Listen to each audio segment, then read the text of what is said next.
అయోధ్యలో బాలరాముడి ప్రాణ ప్రతిష్టకు శరవేగంగా ఏర్పాట్లు జరుగుతున్నాయి. కృష్ణశిలతో తయారైన బాలరాముడి దివ్య రూపం అబ్బరపరుస్తోంది.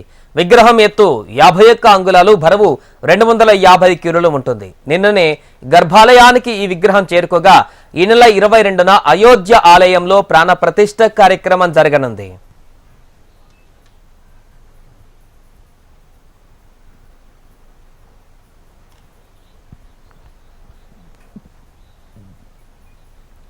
అయోధ్యలో బాలరాముడి ప్రాణ ప్రతిష్టకు శరవేగంగా ఏర్పాట్లు జరుగుతున్నాయి. కృష్ణశిలతో తయారైన బాలరాముడి దివ్య రూపం అబ్బురపరుస్తోంది. విగ్రహం ఎత్తు 51 అంగుళాలు, బరువు 250 కిలోలు ఉంటుంది. నిన్ననే గర్భాలయానికి ఈ విగ్రహం చేరుకోగా ఈ నెల 22న అయోధ్య ఆలయంలో ప్రాణ ప్రతిష్ఠ కార్యక్రమం జరగనుంది.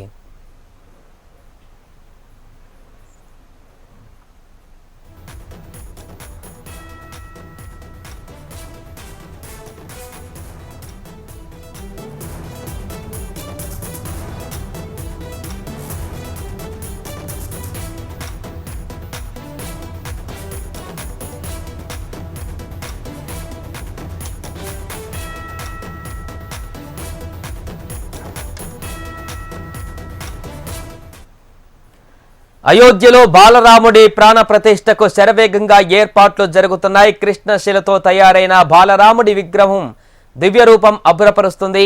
విగ్రహం ఎత్తు 51 అంగుళాలు, బరువు 250 కిలోలు ఉంటుంది. నిన్ననే గర్భాలయానికి ఈ విగ్రహం చేరుకోగా ఈ నెల 22న అయోధ్య ఆలయంలో ప్రాణ ప్రతిష్ఠ కార్యక్రమం జరగనుంది. దీనికి సంబంధించిన పూర్తి వివరాలు మా ప్రతినిధి శిరీష్ లైవ్ లో అందిస్తారు. శిరీష్, అయోధ్య రామ మందిర ప్రారంభోత్సవానికి సంబంధించిన ఏర్పాట్లు ఏ విధంగా కొనసాగుతున్నాయి? తాజాగా బాలరాముడి ఫోటోను కూడా విడుదల చేశారు. దీనికి సంబంధించిన అప్డేట్స్ ఏంటి?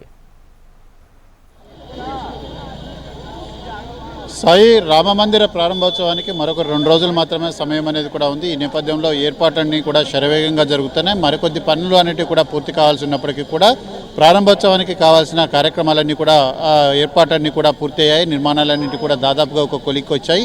మిగిలిన నిర్మాణాలన్నింటినీ కూడా దశల వారీగా 1 నుంచి 2 సంవత్సరాల లోపు పూర్తి చేసేందుకు ఏర్పాట్లన్నీ కూడా జరుగుతున్నాయి. అయితే 22వ తారీఖున మంచి శుభదినం కాబట్టి, ఆ రోజు రాముడికి ప్రీతిపాత్రమైన దినం కాబట్టి రామాలయ ప్రారంభోత్సవము అదేవిధంగా ప్రాణ ప్రతిష్ఠ కార్యక్రమానికి ఏర్పాట్లంటివి కూడా జరుగుతున్నాయి. అయితే అయోధ్య రామ మందిరంలో బాలరాముడి ప్రాణ ప్రతిష్టకు ఏర్పాట్లంటివి కూడా కొనసాగుతున్నాయి. అయితే రామ మందిర ప్రారంభోత్సవానికంటే ముందు శ్రీరాముడి దివ్య రూపం భక్తులకు దర్శనమివ్వనున్నట్లుగా కూడా తెలుస్తోంది. అయితే భవ్య మందిరంలోని గర్భగుడిలో ప్రతిష్ఠించనున్న బాలరాముని విగ్రహానికి సంబంధించిన ఫోటోలన్నింటి కూడా అధికారికంగా విడుదల చేయడం కూడా జరిగింది. కృష్ణశిలతో దాదాపు 51 అంగుళాలతో తీర్చిదిద్దిన ఈ విగ్రహం అనేది కూడా ప్రస్తుతం అందరినీ కూడా ఆకట్టుకుంటోంది. అయితే ఈ విగ్రహాన్ని చూసేందుకు అయోధ్యలో ఉన్న అయోధ్యపుర వాసులు పెద్ద ఎత్తున కూడా తరలి వస్తున్నారు. అయోధ్య రామ మందిర ప్రారంభోత్సవ కార్యక్రమం అనేది ప్రతి ఒక్కరిని కూడా ఎంతో ఉత్సాహంగా ఇక్కడికి రప్పించేలాగా కూడా చేస్తోందని చెప్పొచ్చు. అయితే దేశ విదేశాల నుంచి కూడా చాలామంది ఇక్కడికి చేరుకుంటున్నారు. సామాన్య ప్రజలు ఎవరు కూడా ఇక్కడికి రావద్దని చెప్పినప్పటికీ కూడా రామాలయ ప్రారంభోత్సవానికి సంబంధించిన కార్యక్రమంలో పాల్గొనడం, అదేవిధంగా శ్రీరాముడి దివ్య దర్శనం కోసం ఎప్పుడెప్పుడా అని చెప్పేసి కూడా వాళ్ళు చాలామంది కూడా ఉత్సాహంతో కూడా ఇక్కడికి వచ్చిన పరిస్థితి అనేది కూడా ఉంది. అయితే గురువారమే గర్భాలయానికి బాలరాముడికి సంబంధించిన విగ్రహం అనేది కూడా చేరుకుంది.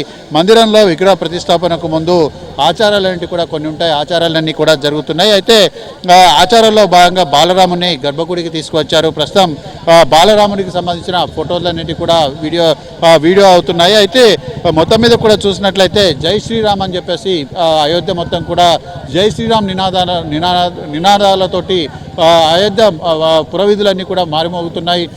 పెద్ద ఎత్తున కూడా ప్రజలందరూ కూడా ఇక్కడికి వస్తున్నారు. అయితే రామలీలలో మొత్తం మీద రామలల్లా అంటే బాలరాముడికి సంబంధించిన విగ్రహం, దీనికి సంబంధించిన విశిష్టతలు కనుక ఒకసారి చూసినట్లయితే అయోధ్యలోని రామాలయంలో ప్రతిష్ఠించబోయే బాలరాముడికి సంబంధించిన విగ్రహం 51 అంగుళాలు అని చెప్పేసి కూడా శ్రీరామ జన్మభూమి తీర్థ ట్రస్ట్ పేర్కొనడం కూడా జరిగింది. అయితే కృష్ణశిల అంటే ముఖ్యంగా నల్లరాయి నుంచి ఈ విగ్రహాన్ని తయారు చేశారు. కర్ణాటకలోని మైసూరుకు చెందిన శిల్పి అరుణ్ యోగి దీన్ని తయారు చేసినట్లుగా కూడా ఇక్కడ చెప్తున్నారు. అయితే 5 ఏళ్ల బాలుడి రూపంలో రామ్లల్లా విగ్రహాన్ని రూపొందించడం కూడా జరిగింది. అయితే దీనికి సంబంధించి పురాతన విగ్రహాలతో పాటు ఇంతకుముందు ఎప్పటి నుంచో పూజలు అందుకుంటున్న విగ్రహాలను కూడా సందర్శించుకునేందుకు పెద్ద ఎత్తున భక్తులు ఇక్కడికి తరలి వస్తున్నారు. అయితే రేపు ఒకరోజు మాత్రమే ఈ ఆలయానికి సంబంధించి లోపల పురాతన విగ్రహం ఏదైతే ఉందో, పురాతన మందిరం ఏదైతే ఉందో దాన్ని దర్శించుకునేందుకు అవకాశం అనేది కూడా ఉంటుంది. 21 నుంచి మొత్తం ఈ ప్రాంతం మొత్తాన్ని కూడా కేంద్ర బలగాలంటే కూడా తమ యొక్క ఆధీనంలో కూడా తీసుకుంటారు. ఎందుకంటే ప్రధాని నరేంద్ర మోడీతో పాటు చాలామంది వివిఐపులు ప్రముఖులు కూడా వస్తున్న నేపథ్యంలో వాళ్ళ యొక్క భద్రతను దృష్టిలో ఉంచుకొని ఈ నిర్ణయం అనేది కూడా తీసుకోబోతున్నట్లుగా కూడా తెలుస్తుంది. అయితే కాశీకి చెందిన జ్ఞానేశ్వర్ శాస్త్రి ఆధ్వర్యంలో ప్రాణ ప్రతిష్టకు సంబంధించిన కార్యక్రమాలన్నింటి కూడా జరుగుతున్నాయి. అయితే దీనికి సంబంధించి గర్భాలయంలో నిల్చున్న రూపంలోనే రామ్లల్లా విగ్రహాన్ని దర్శనమిచ్చేలాగా చేస్తారు. అయితే విగ్రహ ప్రాణ ప్రతిష్ఠ అనేది ఈ నెల 22వ తేదీన సోమవారం మధ్యాహ్నం 12:30 నుంచి 1 గంట మధ్య రాముని లగ్నమైన అభిజిత్ ముహూర్తంలో జరుగుతుందని చెప్పేసి కూడా చెప్తున్నారు. శ్రీరామనవమి రోజున గర్భగుడిలో సూర్యకిరణాలన్నింటి కూడా పడేలాగా ఏర్పాట్లన్నింటి కూడా చేశారు. శ్రీరాముడికి సూర్యతిలకంలో కిరణాలన్నింటి కూడా పడేలాగా ఇందులో ఏర్పాట్లన్నింటి కూడా చేసినట్లుగా కూడా తెలుస్తుంది. అయితే ప్రాణ ప్రతిష్ఠ సందర్భంగా గర్భగుడిలోకి కొందరికే ప్రవేశం ఉంటుందని చెప్పేసి కూడా చెప్తున్నారు. ప్రధాని నరేంద్ర మోడీ, యూపీ సీఎం యోగి ఆదిత్యనాథ్తో పాటుగా యూపీ గవర్నర్ ఆనందీబెన్ పటేల్ తో పాటు ఆర్ఎస్ఎస్ చీఫ్ మోహన్ భగవత్, అయోధ్య రామ జన్మభూమి తీర్థ ట్రస్టు మహంత నృత్య గోపాల్ మహారాజు మాత్రమే ఈ గర్భాలయంలోకి ప్రవేశిస్తారు. ఆలయ ట్రస్టీలు గర్భగృహం అని పిలిచే పవిత్ర ప్రాంతంలోని ఆసీనులయ్యే విధంగా ఏర్పాట్లంటివి కూడా చేయడం జరిగింది. ఆలయ ప్రాణ ప్రతిష్టకు ప్రధాని నరేంద్ర మోడీని ప్రధాన యజమానిగా వ్యవహరిస్తారు. ఆయన ఈ ప్రాణ ప్రతిష్టకు సంబంధించిన కార్యక్రమాన్ని చేస్తారు. అయితే ఈ నెల 23వ తేదీ నుంచి గర్భాలయంలో బాలరాముని సామాన్య భక్తులు దర్శించుకునే విధంగా ఏర్పాట్లంటివి కూడా చేయబోతున్నట్లుగా తెలుస్తోంది. ఎక్కడ చూసినా కూడా శ్రీరామునికి సంబంధించిన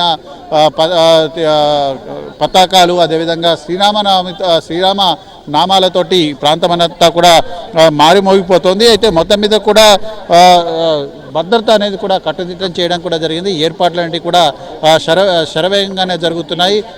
అయితే సామాన్య భక్తులకు మాత్రం 23 నుంచి ప్రవేశం ఉంటుంది కాబట్టి 23వ తారీఖు లోపు ఎవరు కూడా ఇక్కడికి రావద్దని చెప్పేసి చెప్తున్నారు. 22వ తారీఖున పూర్తి స్థాయిలో ఆలయానికి సంబంధించిన పరిసర ప్రాంతాలన్నింటినీ కూడా పోలీసులు తమ యొక్క ఆధీనంలోకి తీసుకునే అవకాశం కూడా ఉంది. Sai. Right, thank you Suresh.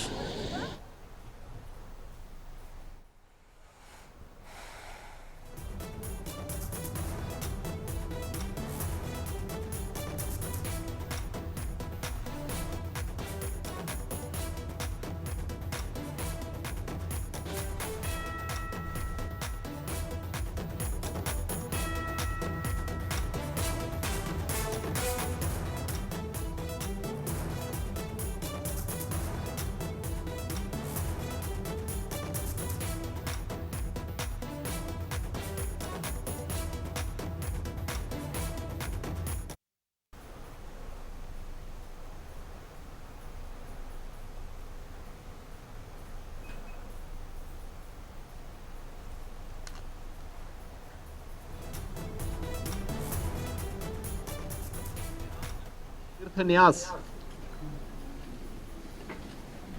के तत्वाधान में आयोजित श्री राम जन्मभूमि पर प्रभु श्री रामलला के प्राण प्रतिष्ठा समारोह आदरणीय प्रधानमंत्री जी के कर कमलों से 22 जनवरी को संपन्न होना है। स्वाभाविक रूप से संपूर्ण अयोध्या धाम और पूरे उत्तर प्रदेश और देश में उत्साह का माहौल है। भारत के विश्वास और लोक आस्था की पुनर्प्रतिष्ठा का, भारत के गौरव की पुनर्प्रतिष्ठा का कार्यक्रम है। इस कार्यक्रम को हम लोग जनता जनार्दन और सभी आम जनमानस के सहयोग से, पूज्य संतों के आशीर्वाद से, रामलला की कृपा से सकुशल संपन्न करने में सफल होंगे। श्री राम जन्मभूमि तीर्थ क्षेत्र न्यास इसके बारे में तय करेगा और जब से